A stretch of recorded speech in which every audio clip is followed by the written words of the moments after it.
So I came up with four basics for happiness.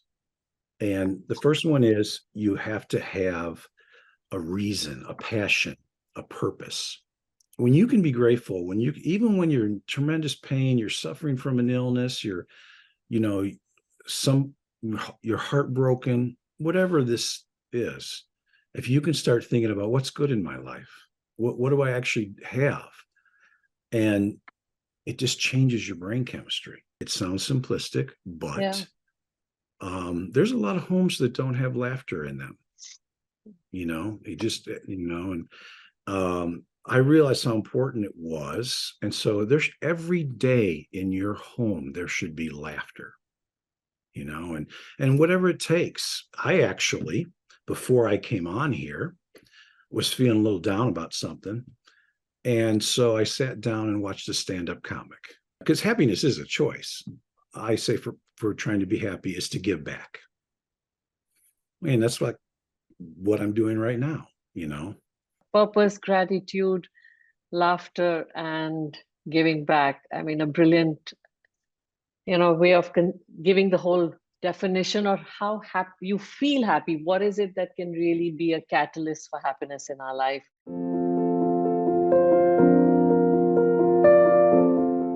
Hello, everyone.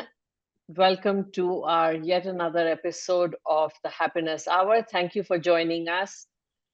Today, I would have with me a very special guest, someone I've got to know through the virtual world.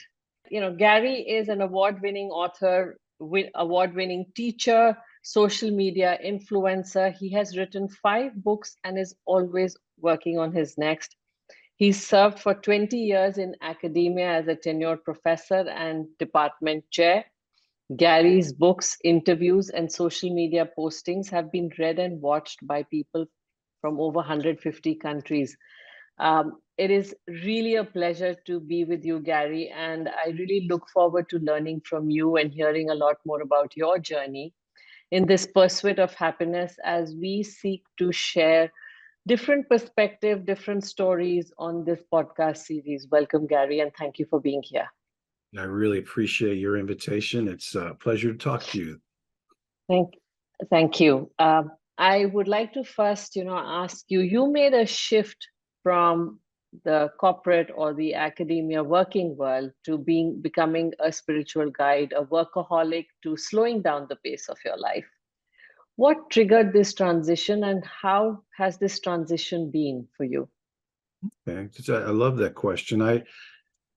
It's kind of a lifelong journey. Even as a small child, I always was kind of searching spiritually, and questioning and trying lots of things. And I had somewhat of a difficult childhood. So as I entered adulthood, I was always trying to prove myself. I got into the corporate world. I was working on degrees. I was trying to get promotions.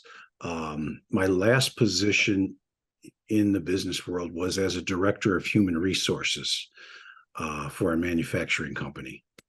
And I did enjoy much of it, but I still wasn't fulfilled enough. And I was always talking about, well, someday I think I'll, retire and teach. And I actually decided at 30 years old to make the move into, teaching at the college level and that type of thing. So I started there, and I taught for quite a few different colleges and universities, and I finally settled on one, and became tenured and became the department chair for business. So very, very enjoyable. I kind of made my own schedule, and I developed my own coursework, and a lot of my coursework, although I concentrated on leadership and creativity and areas like that, but the students would probably tell you that I started moving more and more towards spirituality. So it's a part of me growing and that type of thing. But what really made the huge shift is I got sick after I was teaching for about 20 years. So I was forced to slow down. I was forced to retire from the academic world. And I knew I needed some reason to get out of bed. So I started writing. And I always say my writing was, I'm really writing to myself. It's a part of my own healing, my own journey, my own growth.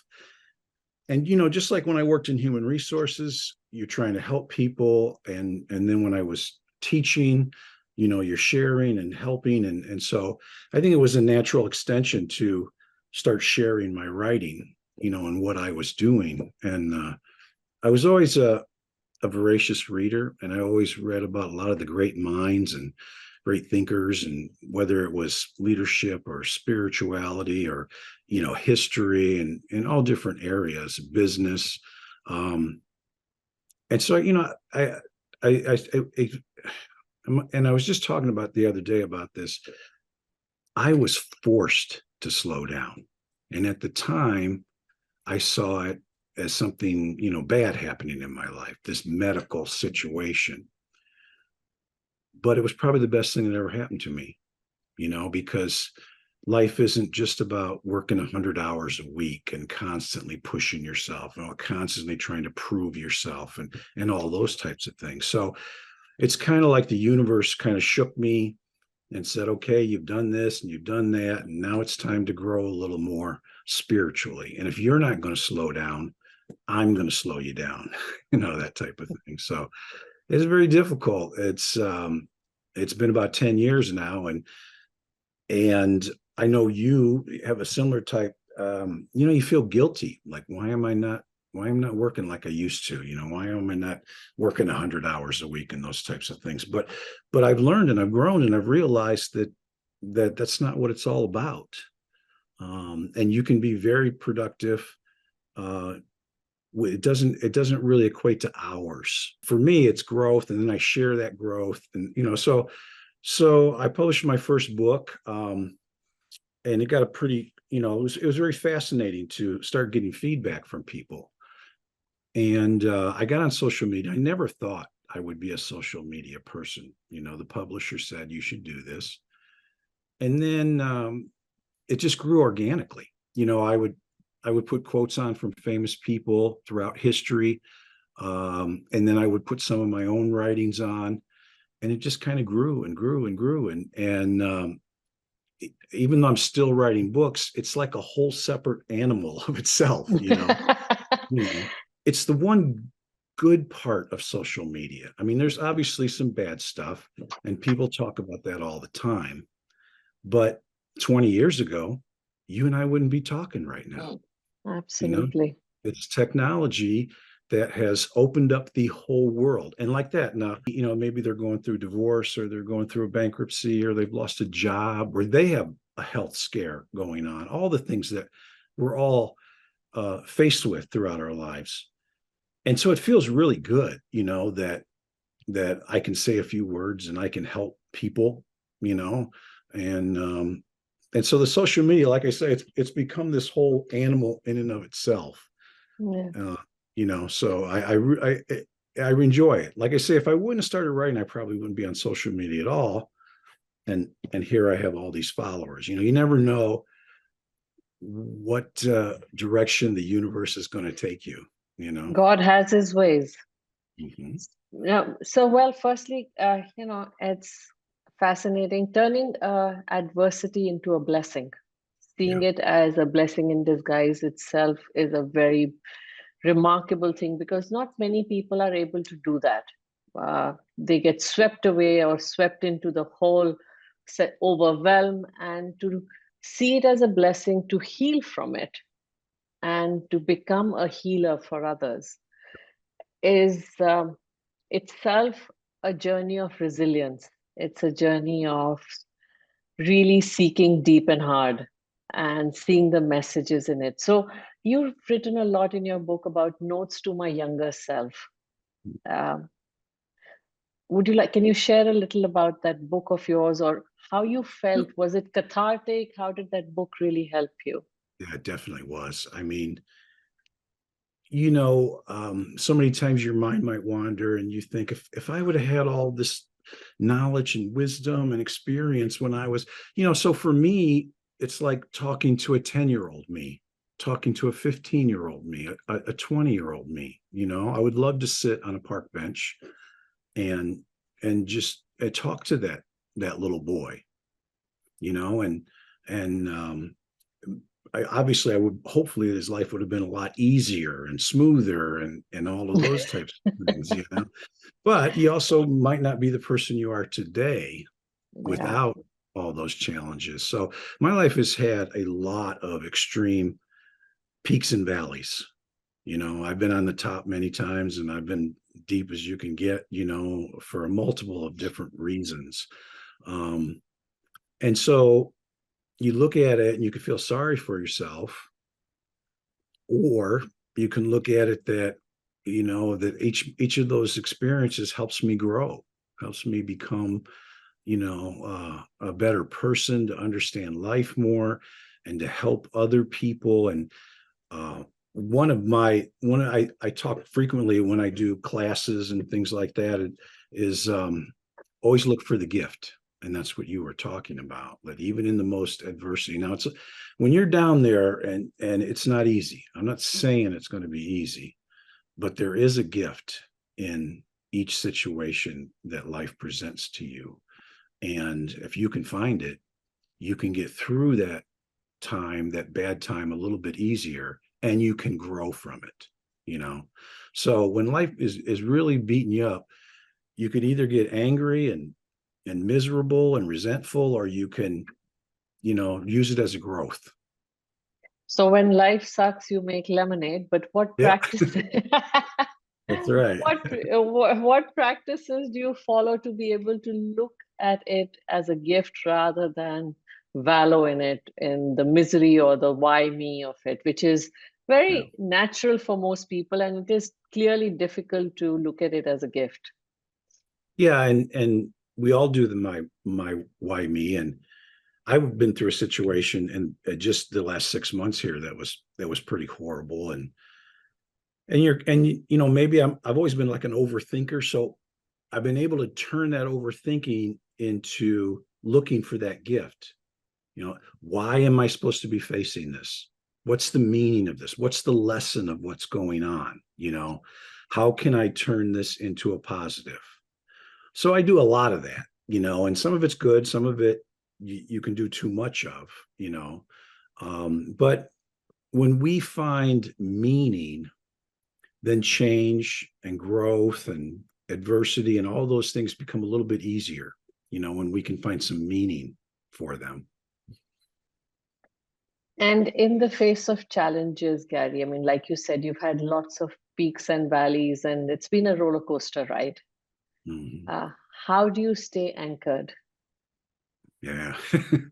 Well, like all of this, it's easier said than done. Um, Nature's always been important to me. I need to be in nature. Um, I can't really like live in a big city. It just doesn't work for me, you know. Um, and so I like right now, the home I'm living in, I picked out because of the view, because of the access to nature, because the weather gives me even more access to nature. I can be out in it all the time. And one practice that I do, are you familiar with what's called grounding or earthing? Yes, I That am. so as much as possible, be barefoot with the earth. Okay. So I try to at least once a day, sometimes twice a day, sit and have my feet to the earth, to the grass, or whatever kind of earth you've got there. You could be on a beach, the sand. And that's when I meditate. That's when I read, which reading to me is becomes a muse for my writing.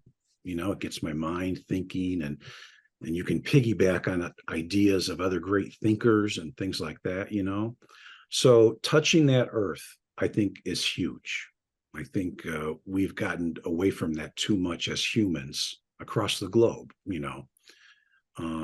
wear this rubber and plastic on our feet all the time, and we don't understand the earth and humans and all of nature is all connected, and this energy flow is important. and especially with all electronics. I mean, obviously, right now we're using all kinds of different technology to speak to each other, and we have this, wireless Wi-Fi and all these things, but we have to be careful that we just don't surround our life with that all the time, and we lose connection, with nature. Yeah, no, I completely get that because I live on the 49th floor, so you can imagine I'm as high up as Yeah, you can go. yeah, But it's it's like a essential diet for me to go down and walk on the grass because that I need that to feel connected again. yeah, absolutely. Have you, as you've gone on this journey, obviously changing course, there was a big part in changing relationships. Yep. How has that journey of relationships changing in your life, some intentionally, some by the play of universe, been for you? Well, certainly, and that's something I would tell a younger me, how important it is. And there's been a lot of great thinkers that have said this, like you become the 5 people you surround yourself with. That's not an original thought. And your parents might have even told you that, like they don't like who you're hanging out with or something. But there's so much power in those key people in your life. Are they positive? Are they optimistic? Are they constantly trying to grow as an individual? Are they trying to create healthy relationships? Because we're all on a little bit different path, and you can't make somebody go somewhere that they're not ready to go. And so I've lost a lot of people in my life, and sometimes it was my decision, sometimes it was their decision. Sometimes it seemed like, something horrible was happening to me with these separations. But I can look back now, always in reflection, you can look back and say that needed to happen. You know, I was not going to keep growing with that individual, with that person, you know. So it can be painful, those transitions. But, I always say, if you're unhappy, if you're struggling with life, if you're having financial, whatever's going on, but it's a negative, look at the people around you. Look at your best friend. Do you really want to be like your best friend? Is that your role model? Or your spouse, your partner? Are they emotionally healthy? Are they trying to grow? Are they working on themselves and trying to become a better person? Because if they're not, then they're probably dragging you down. They're and again, it's a fine line between trying to help people and trying to save people that don't want to be saved. Yeah, you that's know a big one. How one tries to control others till one learns the better off, till wisdom creeps in. yeah, and you can't Yeah, control it. And if you are trying to control somebody, then you're not growing. yeah, You've missed yeah. it. You know what I mean? You know so you can't, so you got to surround yourself with like-minded people. Yeah, so I have seen the more I've changed my energy, the more the people around me have changed. It is the law of the universe. It's you Yep. attract what you hold within. Mm-hmm. And while I tried very hard to hold on to what I was losing, because there is fear in going into the unknown, but it was essential to my growth. As you very rightly said, then I'm not growing. Yeah, Uh, absolutely. no, it is.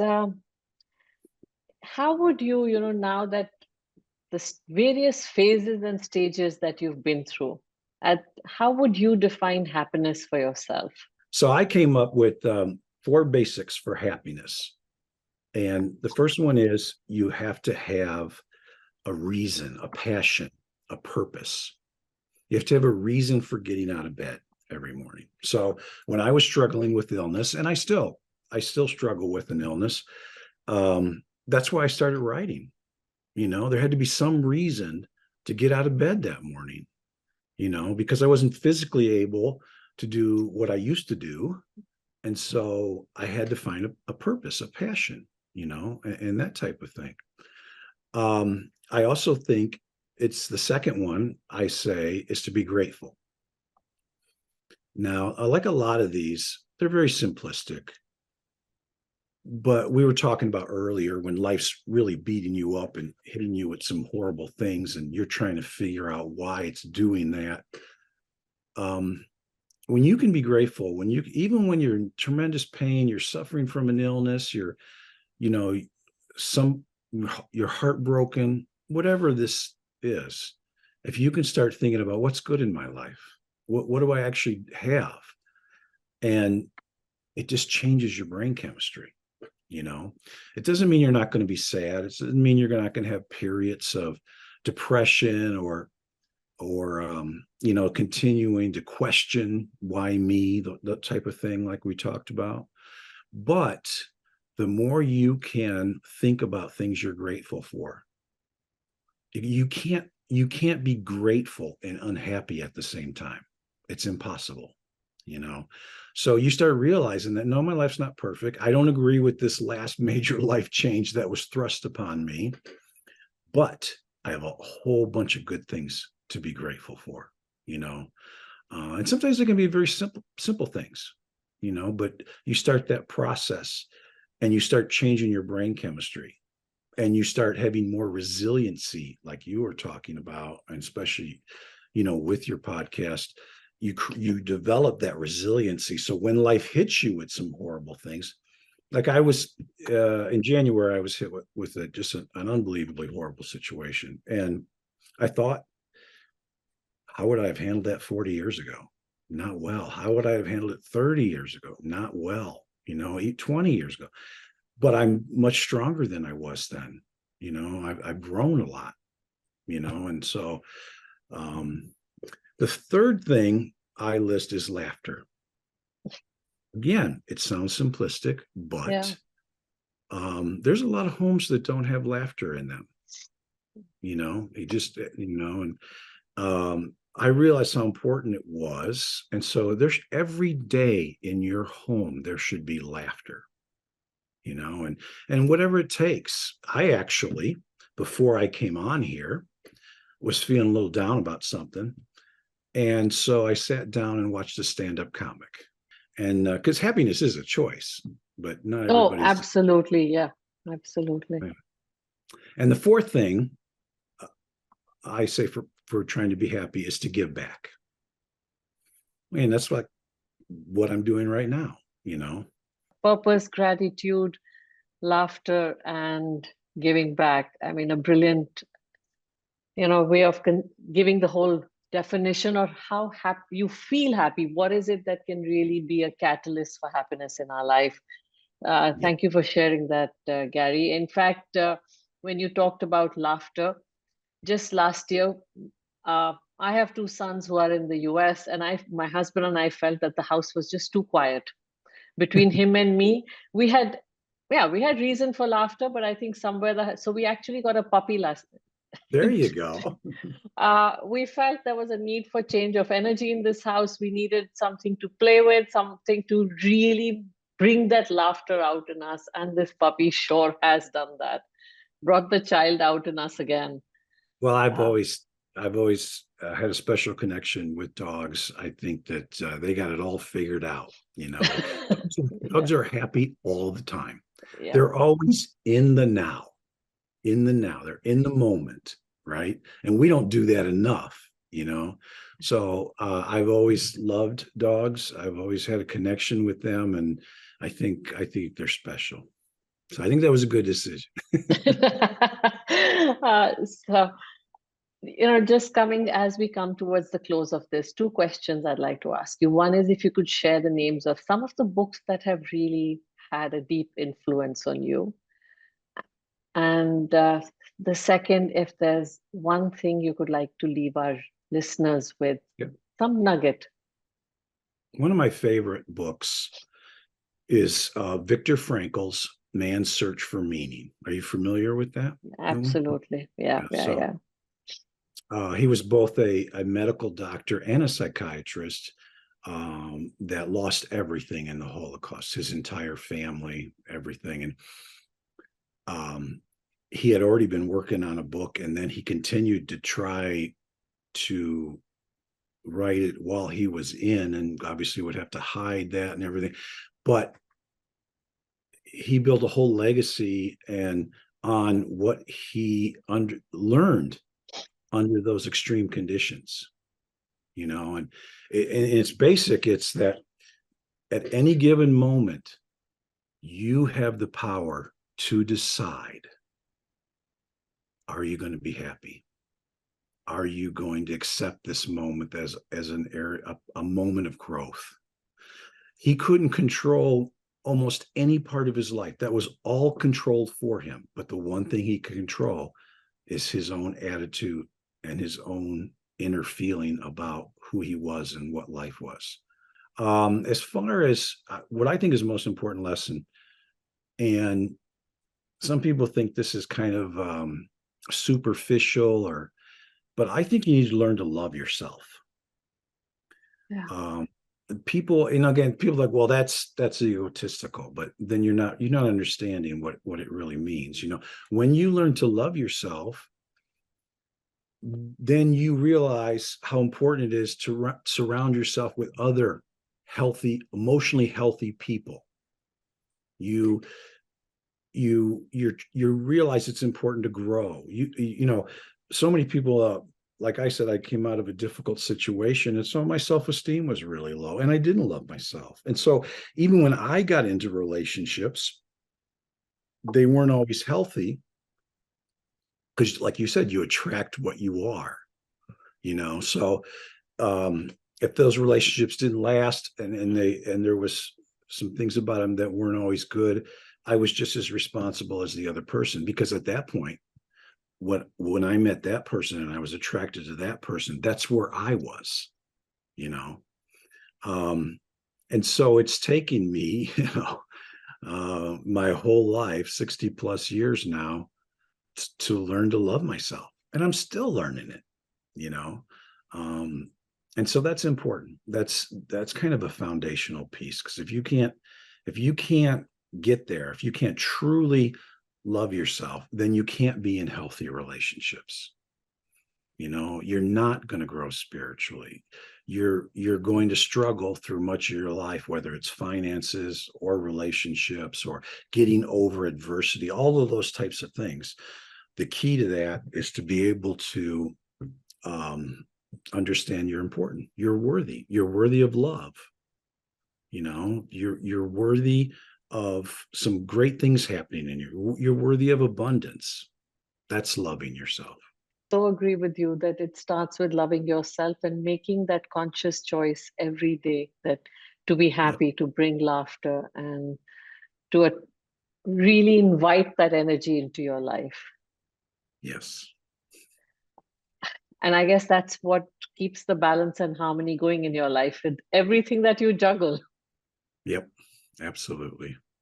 Yeah, no, thank you so much, Gary, for sharing your journey, your lessons. It's been really powerful and inspiring for us. Thank you. There's It was great a just sharing some energy with you for a few minutes. Fantastic. Well, thank you. Thank you so much.